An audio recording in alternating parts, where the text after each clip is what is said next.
They didn't break me in one day.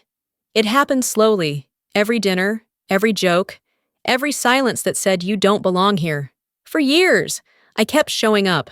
I brought gifts, fixed what I could, laughed when they laughed at me. I thought that if I stayed long enough, they'd remember I was one of them. But that night, when my own family laughed at my name like it was a punchline, something inside me went still. I wasn't angry. Just done. I realized the most dangerous thing you can do to people who think they've erased you is to stop needing them to see you at all, and they have no idea what that silence is about to cost them. I parked 2 blocks away from the restaurant and just sat there for a moment, watching the rain streak down my windshield. It wasn't heavy, just enough to blur the reflections of the streetlights on the water, the kind of rain that makes you question if you're doing the right thing. I almost turned back, but after 40 years of their anniversaries, birthdays, and holidays that never seemed to have a seat left for me, I decided I would show up this time, not because I wanted to, just because disappearing had never earned me peace either. Inside, the place was exactly what my mother would choose: dark oak, polished brass, a little too formal for comfort. The hostess led me to the private dining room at the end of the hall. I could already hear their laughter before she opened the door. The first thing I saw was my father, standing tall in his navy blazer, telling a story that everyone had probably heard a dozen times. My mother sat beside him, her pearls catching the light. Brady was across the table, wearing that grin that came too easily to men who never doubted their place in a room. Lila's hand rested on her husband's arm, her smile soft and rehearsed.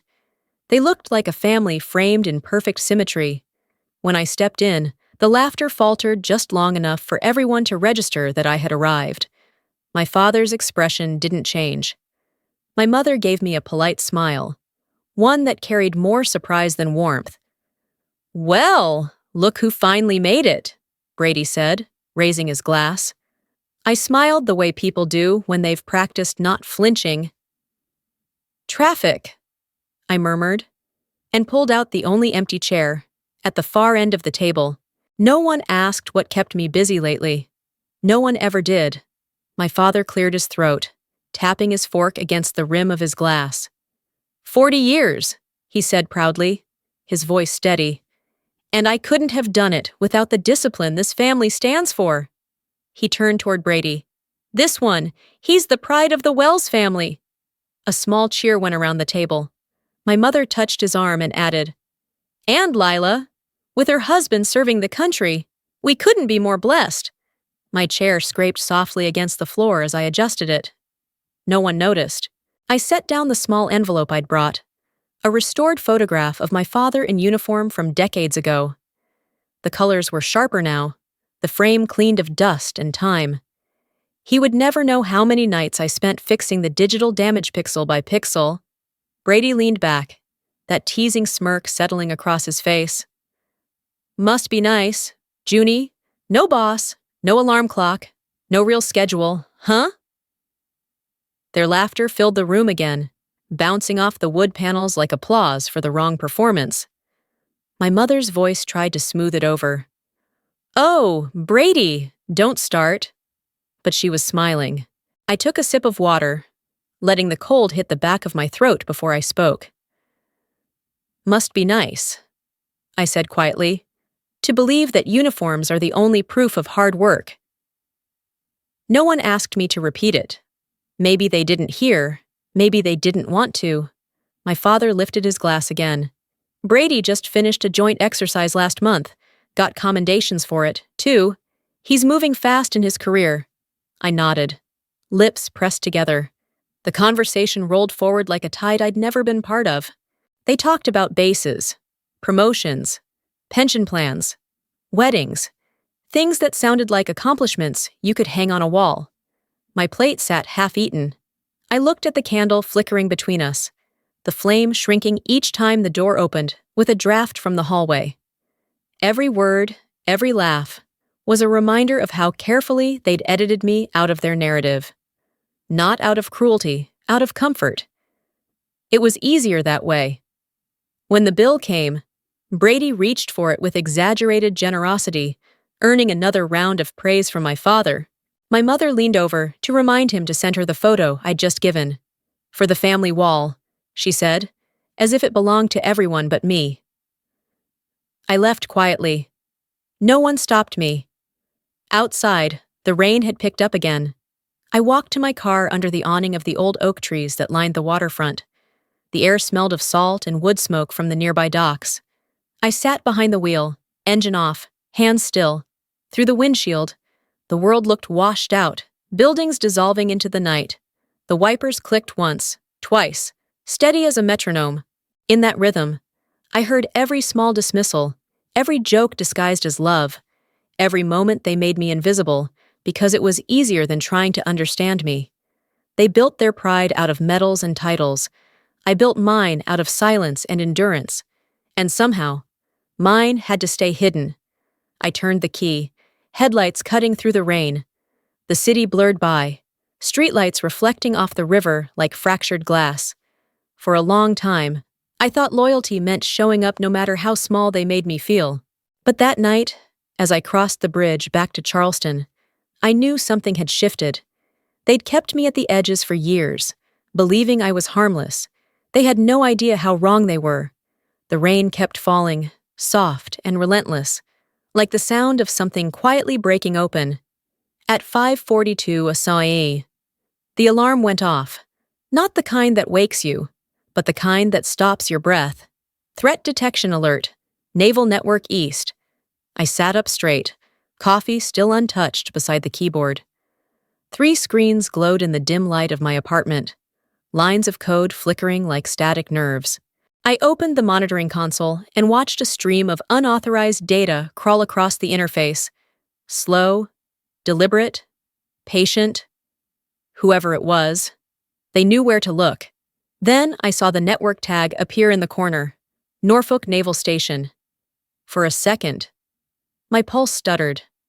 Norfolk, Graham's base, Lila's husband, the one they couldn't stop bragging about. I typed fast, summoning the protocol window, my fingers remembering the rhythm like muscle memory. Get me the traffic logs. Timestamp -3 hours. I sent to the operations chat. No one replied. They didn't need to. At this hour, everyone moved without words. The apartment was silent except for the hum of cooling fans and the distant echo of the river outside. My reflection stared back at me from the dark window, the pale light from the screens cutting my face in half. One side real, one side shadow. The breach deepened. Civilian IP, masked origin, routing through an outdated relay. I started tracing, stripping the layers one by one, closing the gates as I went. Every second mattered. If the intrusion reached command files, entire navigation systems could freeze mid-operation. I didn't think about Graham, or Lila, or what it would mean if this base went dark. I just worked. For 3 hours. The world narrowed to the sound of keys and the flashing shift between red and green. When the last line of code resolved, the threat icon turned from crimson to steady blue. Contained, redirected, clean. I leaned back, exhaling a breath I hadn't realized I'd been holding. The city outside was waking up, orange light bleeding through the blinds, a heron cutting across the water below. My muscles ached, but the quiet that followed wasn't peace.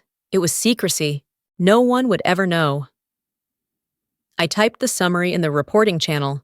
Threat neutralized, source redirected, no compromise detected, sent, logged, classified. The system powered down, the screens fading one by one, until I was left staring at my own reflection again. Same room, same silence, different weight. Around 9, my phone rang. My mother's number. I almost didn't pick up. Junie, you heard? Graham's base had a cyber scare, but he handled it like a hero. Lila says he saved everyone. I stared at the river through the glass, listening to the sound of her voice, the pride, the certainty. That's wonderful. Mom, I said softly, though the words felt distant, like they belonged to someone else. She went on about how Graham had always had leadership in him, how proud Dad must be to have a son-in-law like that. I let her talk until her excitement ran out of breath. Then I hung up. The cursor blinked on the dark screen. Waiting. That afternoon, a message appeared in my classified inbox. Acknowledgement to Defense Systems Analyst, Charleston Division, for timely containment. No name, no signature, no trace. I read it twice, then deleted it. There was nothing to keep.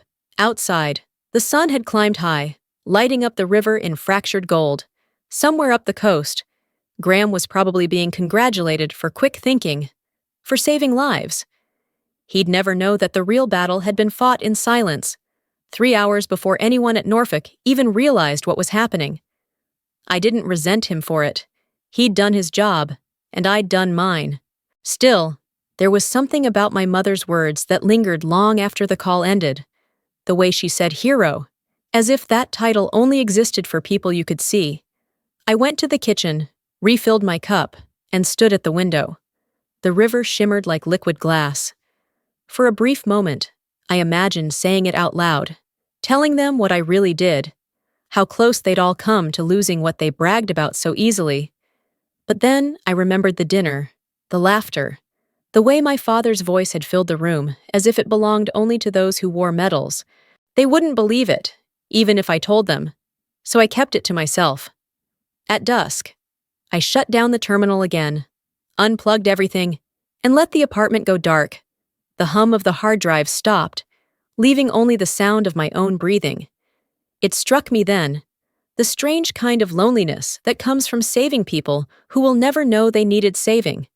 I sat by the window until the last light disappeared from the river, the city lights flickering on like distant beacons.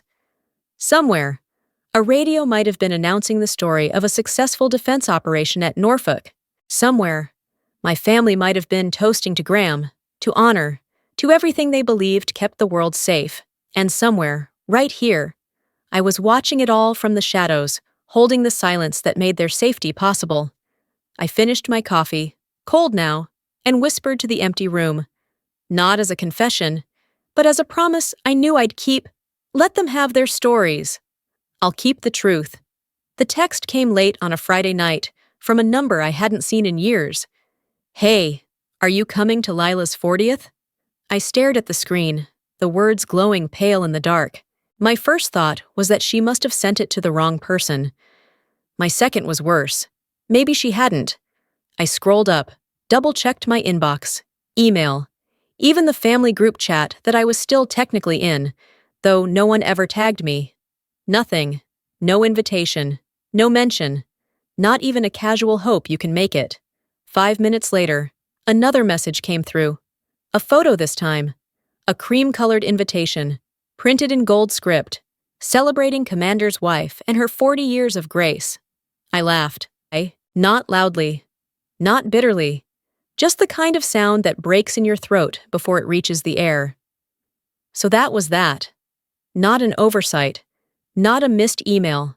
A deliberate erasure, neatly sealed in an envelope I was never meant to open. The next evening, I drove across town to drop something off for my mother. Her flower shop sat on the corner of Meeting and Broad, the sign half lit, one bulb flickering like a tired heartbeat. The closed sign hung in the window, but I could see her silhouette moving inside, small, methodical, arranging petals even when there were no customers left to please. I pushed the door open a little, the chime barely sounding. The air smelled of wilted lilies and damp stems, that faint sweetness mixed with something metallic, the tang of scissors snipping through green. Then I heard her voice, muffled, cheerful, speaking to someone on the phone. Junie's smart, sure, but smart doesn't feed you. Lila!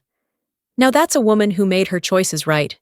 Each word landed soft but heavy, like slow drops of rain on glass. She laughed at something the person said, then the sound of shears clicking again. When she finally hung up and turned, she jumped a little when she saw me standing there. "Oh, I didn't hear you come in," she said, brushing her hands on her apron. I smiled just enough to keep the peace. "It's fine. I just came to drop off your receipt for the medical bill I paid last month." Her eyes flickered, guilt, pride, something in between. You didn't have to. I know, I said quietly. I wanted to. She looked down at the counter, where a half-finished bouquet drooped in the vase. The silence stretched between us, thick as the scent of carnations. I didn't stay long. Outside, the night air hit me like cold water. Clean, sharp, real.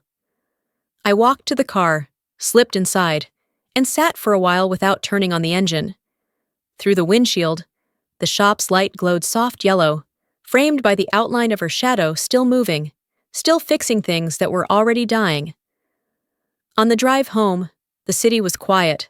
The streetlights shimmered across the river, and I rolled down the window, letting the wind cut through the fog in my chest. There was no anger, not yet. Just that old, familiar weight of being misunderstood by the people you kept showing up for. They called Lila graceful, reliable, someone who made good choices. Maybe she did. She chose the path they could understand, the one that fit neatly into their world of uniforms and titles and polished introductions. And me, I'd spent years building things no one could see, holding together systems that would collapse if I let them. It wasn't invisible work. It just wasn't the kind of work my family believed in. Still, hearing my mother's words said aloud, "Smart doesn't feed you," felt like a line drawn cleanly through my name. When I reached my apartment, the clock read past midnight.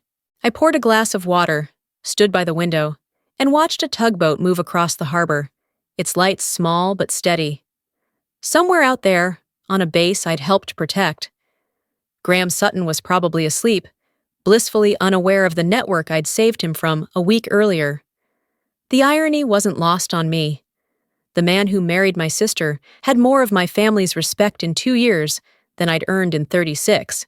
And yet, if that system had gone down, it would have been his face, his name, on the front page. Not mine.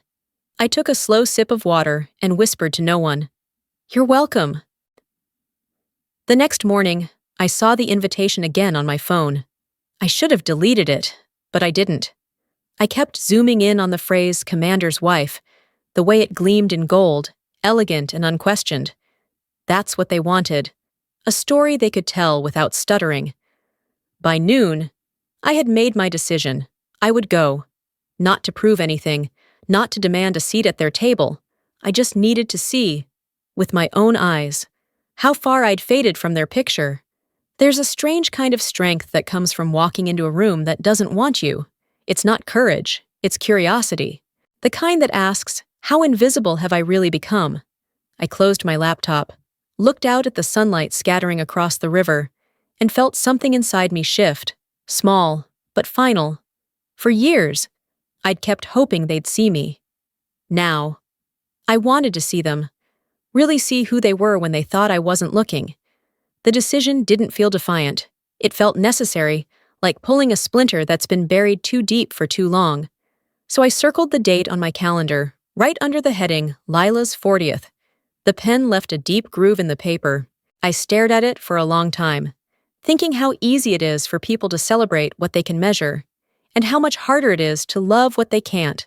When I finally turned off the lights that night, the room went completely dark. The only sound was the hum of the refrigerator and the soft rush of the river outside. I lay in bed, eyes open, imagining the party, the laughter, the music, the clinking of glasses, and in that quiet space between exhaustion and sleep, a single thought anchored itself in my chest. I would go. Not as the forgotten one, not as the quiet daughter who stayed small to keep the peace. I would go to see the truth for myself, even if it hurt, even if it changed everything. The Charleston Harbor Resort shimmered that night like a postcard version of perfection, warm lights reflecting on the water, valets in pressed jackets, the faint scent of salt in the air. I parked farther away than I needed to, sitting for a moment before stepping out. From the ballroom windows above, I could already hear laughter, the kind that carried entitlement in every note. Inside, the air smelled of champagne and polished silver. Navy blue ribbons hung from the ceiling like banners in a ceremony. Gold-framed photos of Lila and Graham lined the entrance table, and a large banner read, "Celebrating 40 Years of Grace." The irony wasn't lost on me. I lingered near the door, just long enough to see her, Lila, radiant under the chandelier, surrounded by people leaning in to hear her speak. She wore a cream dress, pearls glinting at her neck, the exact picture of what my parents called a well-lived life. Graham hadn't arrived yet. My mother spotted me first. She froze for half a second before walking over. Her smile stretched too tight to be natural. "Oh, Junie! You came!" Her voice wavered between surprise and apprehension. "Just try not to make tonight about work, okay?" I nodded once. She exhaled, relieved, then walked away, leaving behind the faint trace of jasmine perfume. At the gift table, my present looked out of place. A single brown leather-bound book among boxes wrapped in metallic paper and satin bows. It was an old maritime journal, restored and rebound, one my father used to read passages from when I was little. I had spent weeks tracking down a copy. He'd probably never realized that. I found a quiet spot along the edge of the room, near a table lined with empty glasses. The lighting was too warm, almost theatrical, and the laughter too rehearsed. I poured myself a glass of water, watching the reflection of the chandelier ripple on the surface. From across the room, I heard my father's voice, loud, full of pride. "My girls did well," he was saying to a cluster of guests. "One married a Navy officer, one still figuring things out." A low murmur of amusement followed. I didn't need to look up to know whose one I was. I kept my eyes on the glass, twisting it between my hands. The condensation trailed down my fingers. A shadow loomed at my side. Brady, grinning, drink in hand. "Look who finally left her laptop. Deadbeat made it to shore." His friends laughed, like boys testing how far they could push before someone told them to stop. I set my glass down and turned slightly toward him, speaking softly but clearly enough for the laughter to catch on my words. "Funny thing about laptops," I said. "Sometimes they're the reason your ships don't sink." The laughter died. One of Brady's friends cleared his throat, pretending to check his phone. Brady's smirk faltered. I picked up my glass again, took a slow sip, and didn't bother to look back. The MC's voice crackled through the microphone. "Ladies and gentlemen, please welcome Commander Graham Sutton." Applause erupted as the doors opened. Graham stepped into the room in full dress whites, medals catching the light, posture impeccable, the kind of presence that made people straighten their backs just standing near him. He made his way through the crowd, shaking hands, smiling politely. When his eyes met mine, he stopped, just for a heartbeat. Then his face shifted, not confusion, not surprise, recognition. He crossed the room. The crowd fell quiet as he approached the far table where I stood. Then, without hesitation, he drew to attention, hand to brow, voice steady. "Ma'am." The single word cut through the room like a blade. A fork slipped from someone's hand, hitting the floor with a sharp clink. The room stilled. I could feel 100 eyes move between us. I stood up slowly, the air thick enough to taste. My heart thudded once, hard, before I found my voice. "Commander!" Lila stood frozen mid-step, her smile cracking. My father looked as though someone had pulled the ground out from under him. A man near the head table whispered, loud enough for everyone to hear. "Commander Sutton. She's your sister-in-law?" Graham didn't look away from me when he answered. "Yes, sir, and one of the lead engineers who kept my unit alive last year." The silence that followed was the kind that strips every layer of pretense off a room. I felt my pulse in my hands, in my throat, in the glass I was still holding. But my face stayed calm. People shifted uncomfortably. No one knew where to look. My father's jaw tightened. My mother's fingers knotted the napkin in her lap. Brady kept his eyes down. I sat again, deliberately, setting my glass on the table with care. My hand trembled slightly as the water inside rippled. Across the room, Graham had already moved on to greet another officer, his posture unchanged, as if what had just happened was routine.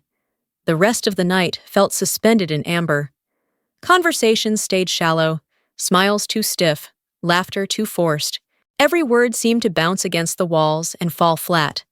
My mother avoided my gaze, fussing with her napkin.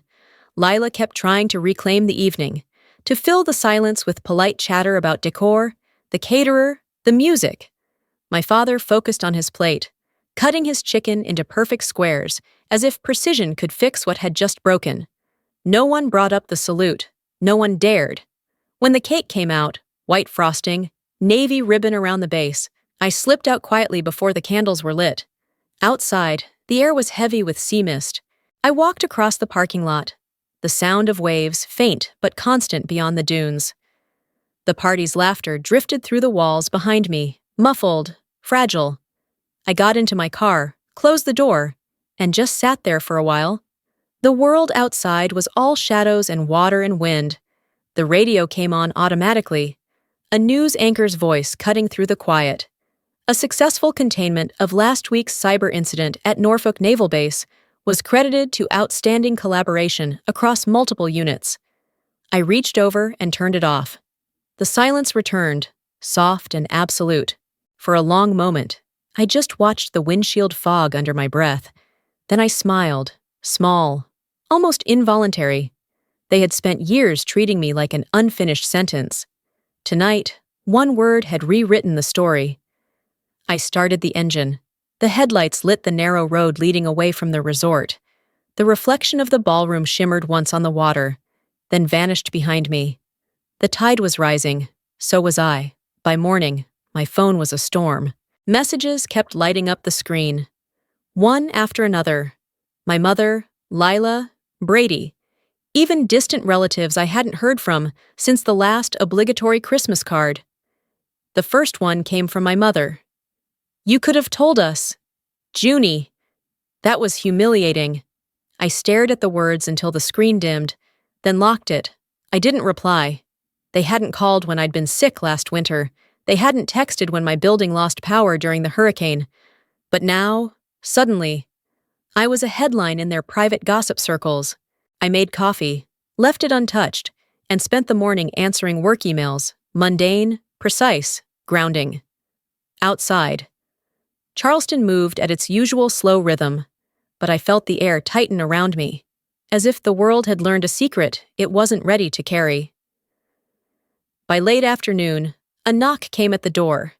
I didn't need to check the peephole. I already knew. Lila stood there in a gray sweater, hair pulled back in a messy bun, her eyes rimmed with fatigue. She looked like someone who hadn't slept since the party.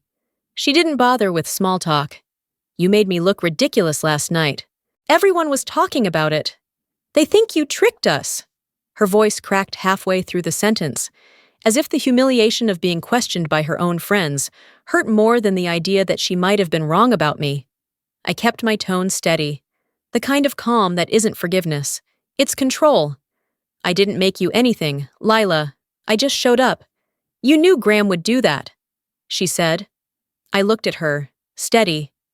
"No, I just knew someone eventually would." She stared at me for a few seconds, mouth open but silent. Then she shook her head, grabbed the doorknob, and left. The door slammed so hard the frame rattled. I didn't chase her. I just stood there, the echo of the door fading into the quiet. The next few days were thick with whispers. A friend from work forwarded me a message circulating in military circles, a screenshot of an internal commendation letter from Naval Command Norfolk.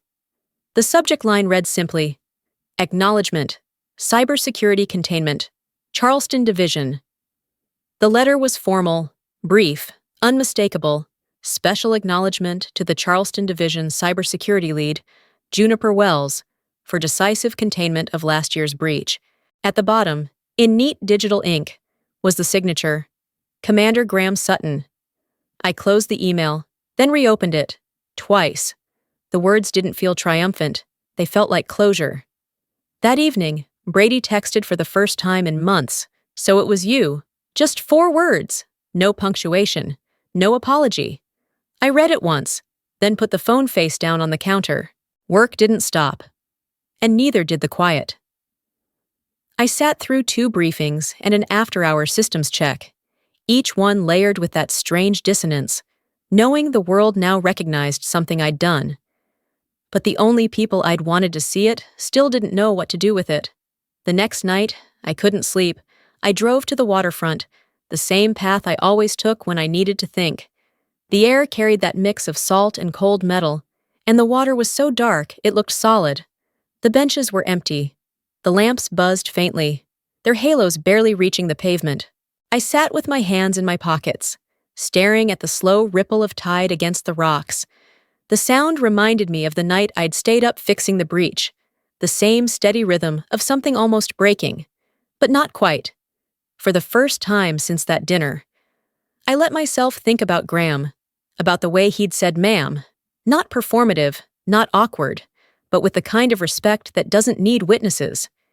He hadn't saluted me because of rank or obligation. He'd done it because he understood what it meant to hold a line in silence while someone else got the credit. That moment at the party, everyone staring, forks frozen mid-air, Lila's face pale. It hadn't been about revenge. It had been about truth finally standing in the same room as the people who spent years denying it existed. The wind picked up, sharp enough to sting. I pulled my coat tighter and leaned back. For years, I had wanted my family to understand, to see me, to believe I belonged to the same world they worshipped. Now, sitting under that flickering streetlight, I realized I didn't need that anymore. Belief was never the point. They could keep their stories, the neat, public versions of pride and service. I had mine, written in firewalls and encrypted lines of code. Mine didn't hang on walls or earn toasts at dinners, but it held, it endured. I thought about the dinner table again, the candles, the laughter, the way silence fell when Graham spoke my name. In that pause, every small wound I'd ever ignored felt acknowledged, every dismissal quietly rewritten, not forgiven, not forgotten, just balanced. The water lapped against the rocks, steady and indifferent. Somewhere out in the dark, ships moved along their routes, guided by systems that hummed because I'd made them safe. The irony of it made me smile. All those years they'd teased me for living in front of a screen, and it was that screen that had saved the very thing they cherished most. I took out my phone again. Brady's message still sat there, unread officially, but fully seen. So it was you? I could have written back, could have said yes, could have said you're welcome. But what was the point? Instead, I locked the phone, slipped it back into my pocket, and watched the water. The wind carried the faint sound of a ship horn from the harbor, a low, mournful sound that somehow felt like recognition. Maybe this was what peace looked like. No applause, no confrontation, just the quiet understanding that the people who underestimated you would have to live with the weight of their own ignorance. I stood up, my breath fogging in the cold air. The tide was coming in, reaching a little higher with each wave, pulling against the shore before retreating again.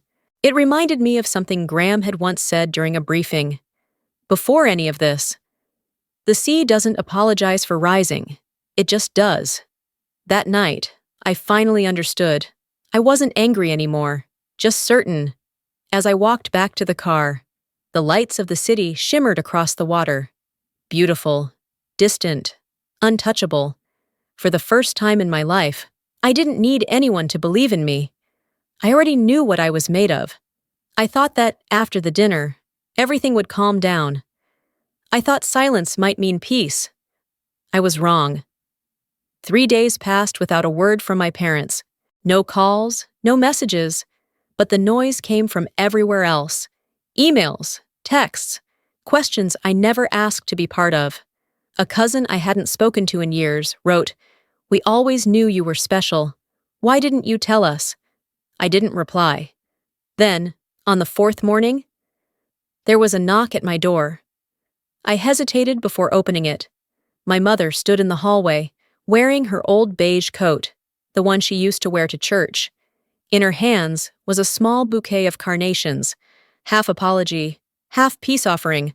For a second, I thought she might say something kind, but the look in her eyes wasn't softness, it was calculation, the way someone looks at a stain on their favorite tablecloth.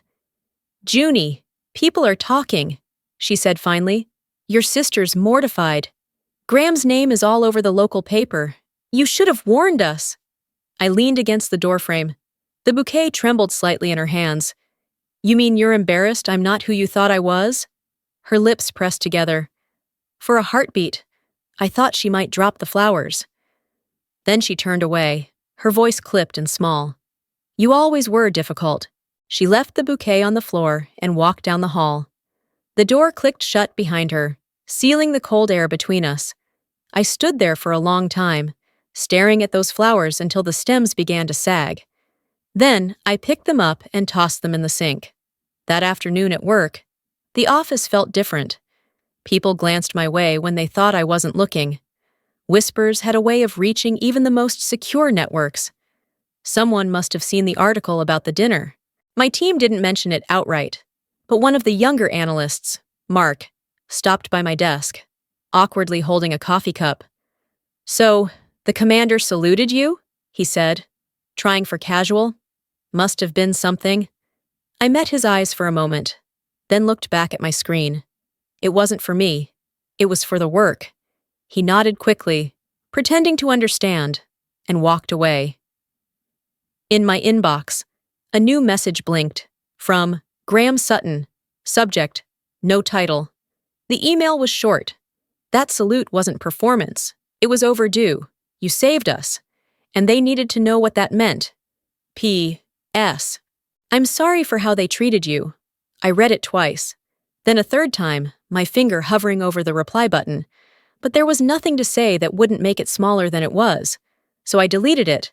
Some acknowledgments mean more when they stay unspoken. That night, my phone rang again. Lila. Her voice came through shaky, tired, the edges frayed. You've made everything so awkward. Junie. Everyone thinks we hid you on purpose, didn't you? We didn't mean... Intent doesn't erase impact. She went quiet. I could almost hear the sound of her breathing, uneven and defensive. You sound like one of your briefings, she muttered finally. That's because you've never listened to one. There was a pause. Then the line went dead. I placed the phone on my desk, turned toward the window, and stared out at the river. The moonlight skimmed across the surface, pale and cold, breaking apart with every ripple.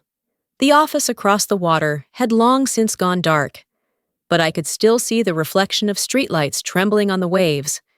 Each flicker looked like a heartbeat. There, then gone, then there again. It struck me how quiet everything was. Not the kind of quiet that soothes, but the kind that stretches between people like a wound left open. My family wasn't angry about what I'd done. They were angry about what it looked like, how it disrupted the story they'd spent years telling about themselves. In their world, reputation was religion, and I'd committed heresy simply by existing outside their script. For them, truth wasn't something to embrace, it was something to manage. But the truth doesn't shrink just because someone refuses to hold it. I sat back in my chair, staring at the faint reflection of my face in the glass. The woman looking back at me didn't seem angry. She looked steady. Someone who'd run out of room for pretending.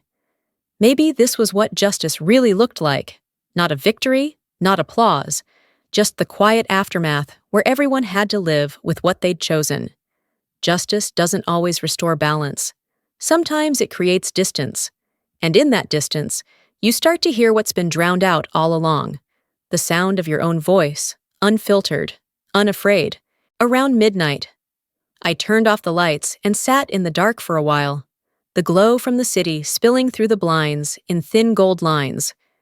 I thought about Graham's salute again, not as an act of defiance or recognition, but as something simpler. One soldier acknowledging another, even if only one of them was wearing the uniform. It had nothing to do with family. It had everything to do with respect. The irony was that my family had spent their whole lives chasing that kind of acknowledgement, and the only person who had ever given it freely was someone who didn't owe it to them. The thought should have hurt, But it didn't. It just made things clearer. The next morning, I woke before dawn. The city was still wrapped in that early gray light, quiet except for the hum of the river. I stood by the window, hands around a mug of coffee gone cold, and whispered something to no one in particular. Maybe to my mother, maybe to myself. I'm not difficult. You just never tried to understand me. The words didn't feel bitter. They felt final. For the first time in years, I felt no urge to prove anything, no need to fix what wasn't mine to fix. The distance between us wasn't punishment anymore. It was space. And in that space, I could finally breathe. A week passed before the phone rang. I almost didn't answer when I saw my father's name flash on the screen. His voice, when it came, was dry, measured, stripped of any emotion. "Your mother wants to have dinner, family only." I hesitated. For a long moment, all I could hear was the faint hum of the refrigerator, the steady rhythm of my own breathing. I wanted to say no. I wanted to stay in the quiet I'd finally made for myself. But closure has a gravity all its own. "All right," I said. Friday night, I drove down the familiar road to the house I grew up in. Every curve, every tree looked exactly the same, as if time had politely avoided this place. The porch light was on. Through the window, I could see the glow of the old chandelier and the shadow of my mother moving through the kitchen. When my father opened the door, he stood straight as ever, shoulders back, jaw set, eyes scanning me like I was late to inspection. "Juniper, Dad." The word sat between us like an old scar that never healed right. Inside, nothing had changed. The same framed photo of my father in uniform hung in the center of the living room wall, flanked by a picture of Lila and Graham on their wedding day. The furniture was neat, untouched. The air smelled like roasted meat and lemon polish. Too clean, too careful. The dining table was already set, the silverware aligned perfectly. I took my usual seat, the one slightly off to the side, not quite part of the circle. Lila was there, her eyes red, makeup faintly smudged. Brady sat across from her, restless, tapping his thumb against his glass. His glance toward me carried something I hadn't seen before. Guilt. Maybe, though it died before it could reach his face. My mother emerged from the kitchen carrying the main dish, her smile thin and trembling. She placed the platter in the middle of the table and exhaled like someone bracing for impact. "We're family," she began, her voice careful, practiced. "We shouldn't let one misunderstanding ruin that." I looked at her, my tone steady. This wasn't one misunderstanding. It was decades of them. The room went quiet. You could hear the faint hiss of the oven cooling in the next room. My father cleared his throat, his fingers drumming once against the table. "You should have trusted us. We would have been proud." I met his gaze. "No. Dad, you would have been proud if my success looked like yours. That's not the same thing." The words landed heavy, final. His mouth opened as if to argue, then closed again. The air was dense, metallic. The chandelier's light caught the edge of the knife beside my plate, throwing back a cold glint. No one moved. Lila's voice broke the silence, softer than I'd ever heard it. "You're right," she said. "We erased you. We built a story where you didn't fit. I'm sorry." I studied her face. There was no defense there this time, no justification, just a small, trembling honesty. I took a breath, slow and deliberate. "I'm not angry," I said, "but I'm done auditioning for a seat at this table." The sentence hung in the air, sharp and weightless all at once. I pushed my chair back and stood. No one stopped me. My father's hand twitched slightly, but he didn't reach out. My mother looked down, folding her napkin in half, over and over. Brady stayed perfectly still. Lila wiped at her cheek, silent. I turned toward the door. The house creaked under my footsteps, the sound echoing through the hall like memory. Just before I reached for the handle, my father's voice followed me, smaller than I'd ever heard it, stripped of command. "You looked like your mother when you said that." I paused. The words were strange, almost kind, almost human. I turned back just enough to meet his eyes. then maybe there's still hope for her. For a second, something flickered there, recognition, regret, something too fragile to name. Then it was gone. I opened the door. The night air rushed in, cool and clean, carrying the faint scent of the ocean. Behind me, no one spoke. As the door closed, the latch caught with a soft click. The wind slipped through the cracks of the frame, humming low against the wood. Outside, the street was quiet. The windows glowed faintly behind me, but I didn't look back. I walked down the front steps and toward my car, the gravel crunching beneath my shoes. When I reached the end of the driveway, I stopped and looked up at the house one last time. It looked smaller now, still standing, still sturdy, but smaller. Maybe it had always been. I breathed in deeply, the kind of breath that tastes like endings. For so long, I'd mistaken their approval for love, their silence for stability, their pride for something I had to earn.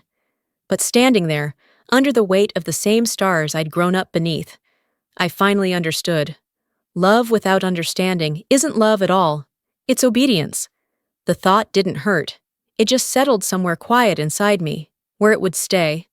As I drove away, the headlights carved two pale lines across the road. In the rearview mirror, the house disappeared into the dark, swallowed by trees and distance. For the first time in years, I didn't feel excluded. I felt free. I didn't belong to that table anymore.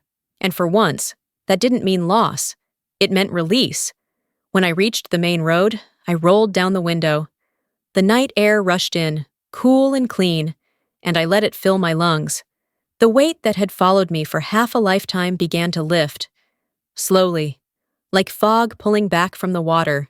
I didn't need an apology. I didn't need understanding. What I had now was something quieter, something stronger. Peace. And for the first time, I wasn't afraid to keep it.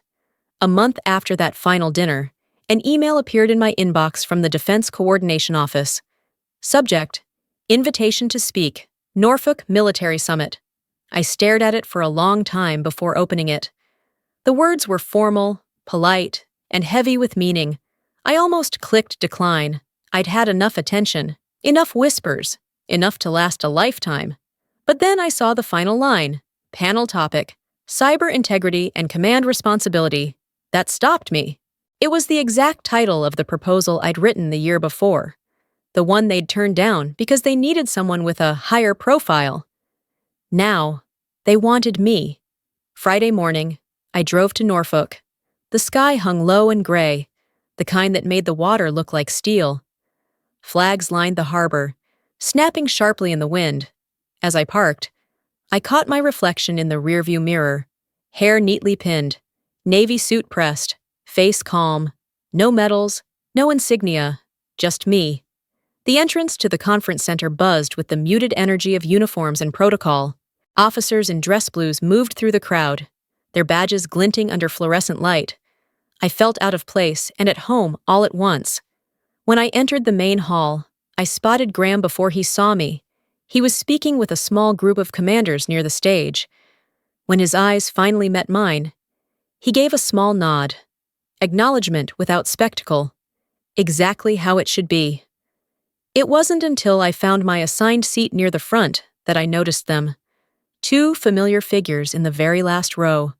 My mother, hands clasped tight in her lap. My father, stiff-backed, his expression unreadable. The sight hit me harder than I expected. For a second, I thought about leaving, slipping away before it started. But then I realized if I did, I'd let someone else tell my story again, and I was done letting other people narrate my silence. When the host stepped up to the microphone, his voice carried easily through the room. Ladies and gentlemen, please welcome Juniper Wells, Lead Defense Architect, Charleston Division. The applause was polite but curious. I walked to the podium, the sound of my heels echoing on the polished floor. The stage lights were bright, blinding at first, but I found my focus in the dark outlines of faces before me, rows of uniforms, gold buttons, watchful eyes. I didn't bring notes. I didn't need them. Honor isn't a medal, I began. It's the integrity that keeps the system from collapsing. Real command isn't about titles, it's about accountability. The words came out steady, each one finding its place. I spoke about unseen warfare, about how modern threats didn't carry rifles or missiles, but came in lines of code, silent and precise. I talked about Project Indigo, not the classified parts, just enough for those who understood to recognize what it meant, what it had cost, what it had saved. The room was still. The only sound was the faint hum of the projector and the occasional scratch of a pen on paper. When I paused to take a sip of water, I let my eyes wander for just a moment, far to the back. My mother was watching me, both hands now clasped around my father's. My father wasn't blinking. His jaw was set, but not in judgment, in focus. I went on, my voice steady but softer now. The foundation of security is trust, not blind obedience, but the kind that's earned through action, through clarity, through courage that doesn't need recognition to exist. I ended the way I had written it in my first draft a year ago, the line they had cut for being too personal. When integrity becomes invisible, the whole structure is already broken. Then I stopped, for half a second. There was nothing, no clapping, no murmuring, just silence, the kind that feels like held breath. And then, all at once, the room rose to its feet. The sound of applause filled the hall, crisp and layered, rolling like a wave across the rows. I didn't bow.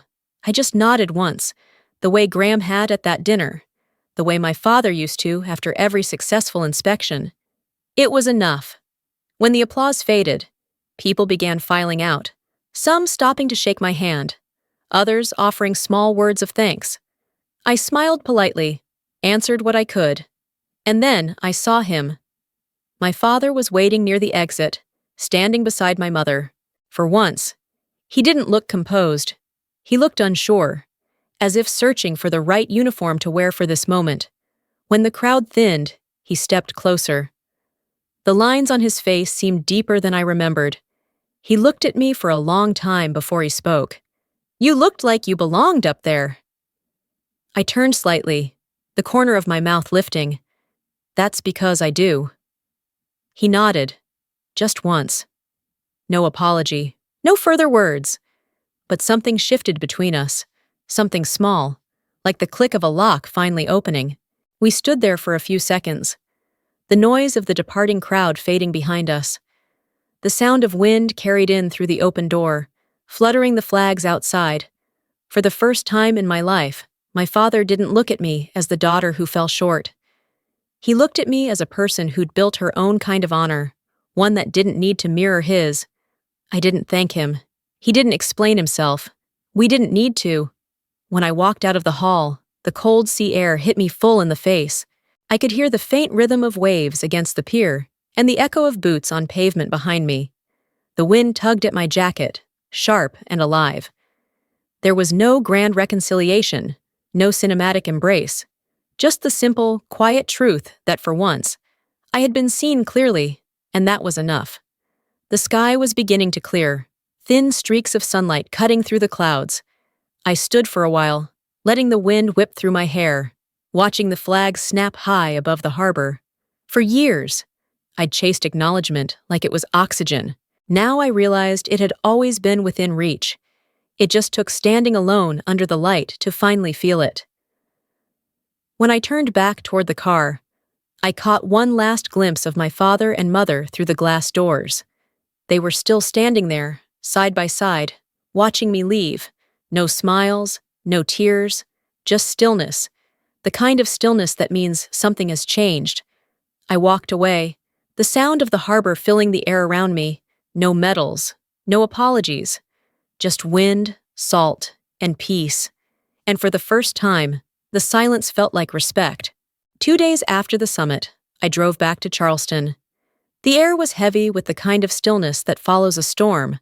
Not destruction, just quiet. My apartment smelled faintly of rain and old coffee. On the kitchen table, 2 envelopes waited.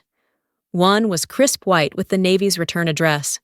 The other, off-white and slightly smudged, written in Lila's familiar looping hand. I opened Graham's first, That salute wasn't for show. It was for the nights no one saw, for the systems that held while others slept. You taught me something that day. Real strength doesn't need to be seen, but it deserves to be saluted. I read it twice. The ink steady, deliberate. His tone, too. Not grand, not sentimental, just truth written in the language of soldiers. The second envelope felt lighter, more fragile. Lila's handwriting wavered, as if every word had been wrestled from something she didn't want to face. For believing what was easier to believe. For standing beside you at tables where we let them mock you. For not asking who you really were. I'm sorry, Junie. Not because I'm ashamed, because I finally see.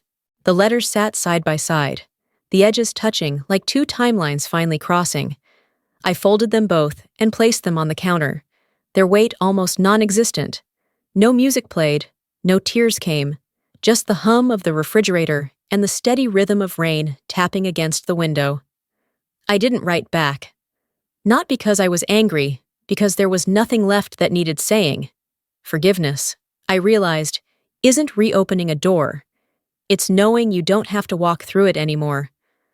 The room was quiet, the rain slowed, and for the first time, silence didn't feel like absence. It felt like peace. By late afternoon, the road opened toward the coast, and the first glimpse of Folly Beach appeared through the windshield. Gray horizon, pale surf, the sky heavy with the promise of evening rain. It had been years since I'd driven this way, but the air still carried that same raw scent of salt and driftwood. I parked by the dunes and stepped out, the wind tugging at my coat, the taste of the ocean sharp and clean. This was the same beach where I'd once sat alone after a family dinner that had left me hollow, back when I still thought belonging was something I had to earn. Now, the same stretch of sand felt different, not larger, not smaller, just mine. The waves broke gently, rhythmic, unhurried. I kicked off my shoes and walked toward the edge of the water, the cold seeping into my feet, grounding me. The tide reached out and pulled back, as if testing how much it could take before being refused. My phone buzzed in my pocket. I didn't have to look to know who it was. A message from Graham. They're proud, you know, even if they don't know how to say it. For a moment, I stared at the words, the wind flicking hair across my face. Then I typed back, "Tell them they don't need to. Some things are better left in silence." I slipped the phone away and looked back at the water. The horizon was endless, shifting, refusing to be defined by any line or frame. That used to terrify me. Now, it made sense.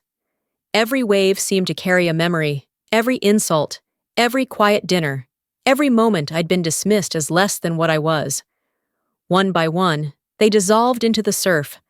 There was no bitterness left in them, only release. For years, I thought justice meant making them see. But justice, I realized, is peace, when you no longer need their eyes to know your worth. The wind softened, the tide low and calm. The world, for once, didn't demand a performance. I turned from the water, the sand cool beneath my feet, and started back toward the road.